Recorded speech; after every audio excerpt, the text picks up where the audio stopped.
3 summers ago I was staying in a caravan a long way from the nearest city. It was usually pitch black at night. I had given my word that I would not smoke inside, so at 1 a.m. I stepped outside for a cigarette. After a few minutes of standing in the darkness, I realized that I could see my hand quite clearly, something I'd noticed that I could not do on previous nights. So I looked up, expecting to see the glow of the full moon. But the moon was nowhere in sight. Instead, there was a long glowing cloud directly overhead. The Romans called it the Via Galactica, the Road of Milk. Today we call it the Milky Way. For those who missed the lesson at school that day, the basic facts are these. Remembering that 1 light year is equivalent to 6 trillion miles, our galaxy has a total diameter of somewhere around 100,000 light years. Our Sun is located towards the edge of one of the galaxy's spiral arms, about 26,000 light years out from the central bulge of the galaxy. It takes 200 to 250 million years for the Sun to complete one orbit of the central bulge. Surrounding the galaxy, above and below the disk, in a spherical halo, there are approximately 200 globular clusters, which may contain up to 1 million stars each. The Milky Way itself contains 200 billion stars, give or take. These numbers are essential to understanding what a galaxy is, but when contemplating them, some part of the human mind protests that it cannot be so. Yet an examination of the evidence brings you to the conclusion that it is. And if you take that conclusion out on a clear, dark night and look up, you might see something that will change your life. This is what a galaxy looks like from the inside, from the suburbs of our Sun. Through binoculars, for every star you can see with your naked eye, you can see 100 around it, all suspended in a grey-blue mist. But through a modest telescope, if you wait for your eyes to adjust to the dark and get the focus just right, you will see that mist for what it really is. More stars, like dust, fading into what tastes like infinity. But you've got to have the knowledge. Seeing is only half of it. That night 3 years ago, I knew a small part of what's out there. The kinds of things, the scale of things, the age of things, the violence and destruction, appalling energy, hopeless gravity, and the despair of distance. But I feel safe, because I know my world is protected by the very distance that others fear. It's like the universe screams in your face. Do you know what I am, how grand I am, how old I am? Can you even comprehend what I am? What are you compared to me? And when you know enough science, you can just smile up at the universe and reply, dude, I am you. When I looked at the galaxy that night, I knew the faintest twinkle of starlight was a real connection between my comprehending eye along a narrow beam of light to the surface of another sun. The photons my eyes detect, the light I see, the energy with which my nerves interact, came from that star.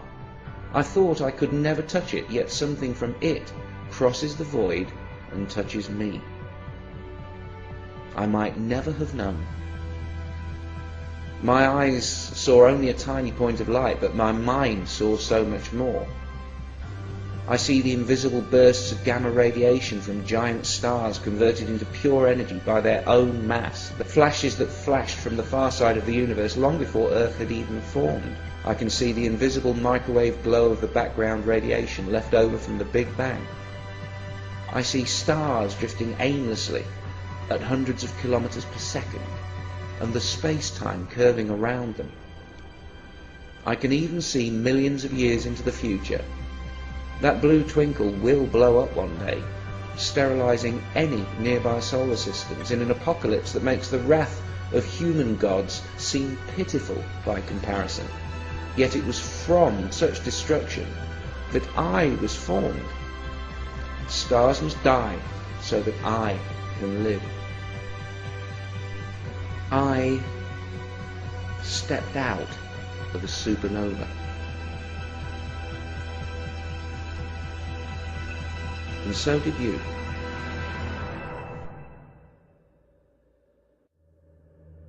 In light of this unarguable fact, this hard-earned knowledge, this partial but informative truth, what place then in the 21st century and beyond for the magical claims of organized religion?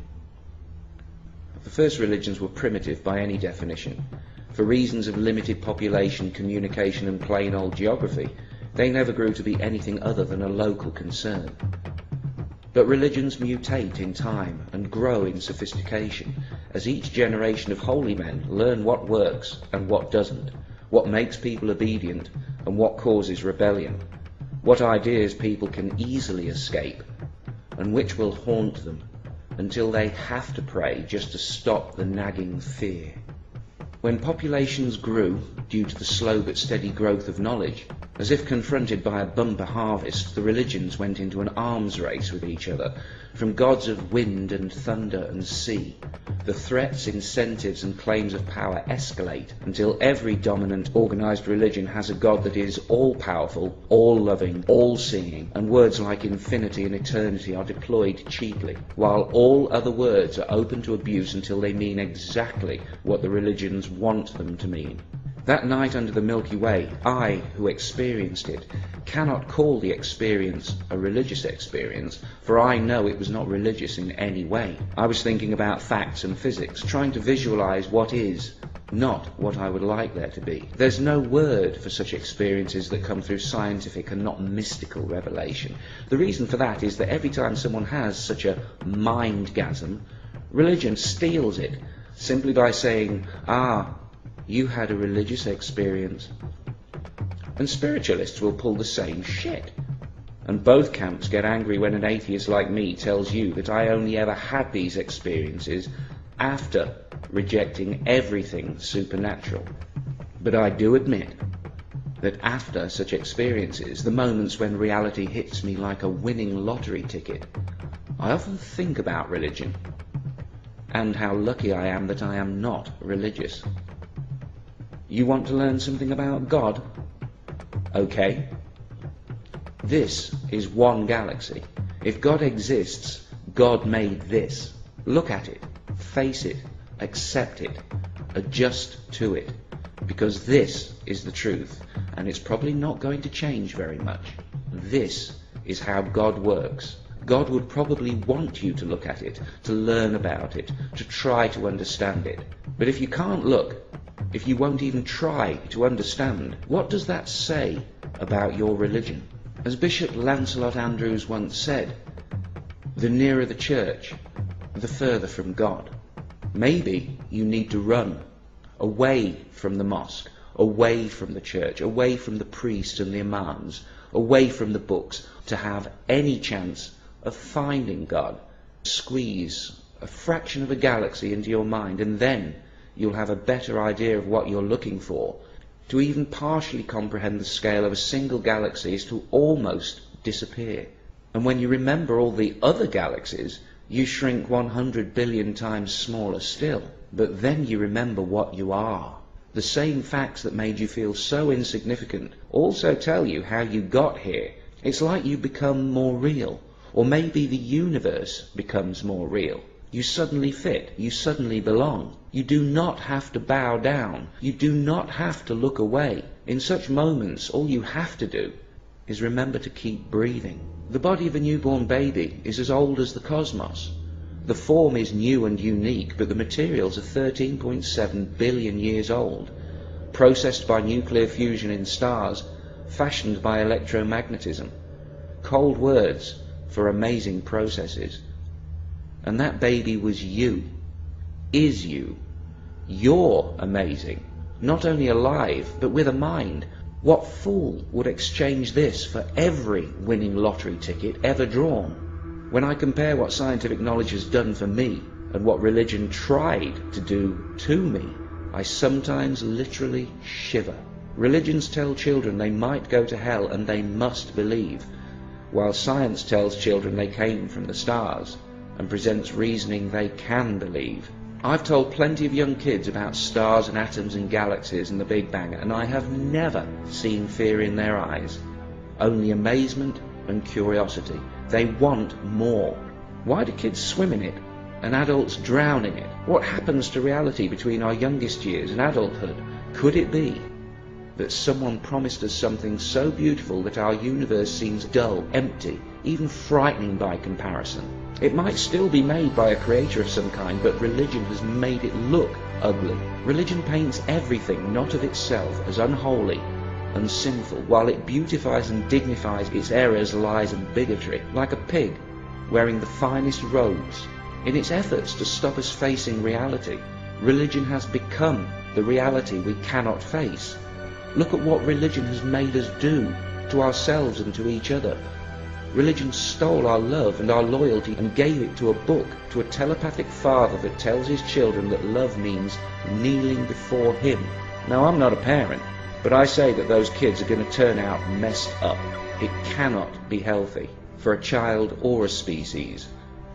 We were told long ago, and for a long time, that there was only the earth, that we were the centre of everything. That turned out to be wrong. We still haven't fully adjusted. We're still in shock. The universe is not what we expected it to be. It's not what they told us it would be. This cosmic understanding is all new to us, but there's nothing to fear. We're still special. We're still blessed. And there might yet be a heaven. But it isn't going to be perfect, and we're going to have to build it ourselves. If I have something that can be called a soul that needed saving, then science saved it from religion. Some people find it really very depressing that the universe can only support life for another 30 billion years. 30 billion years. Are you fucking kidding me?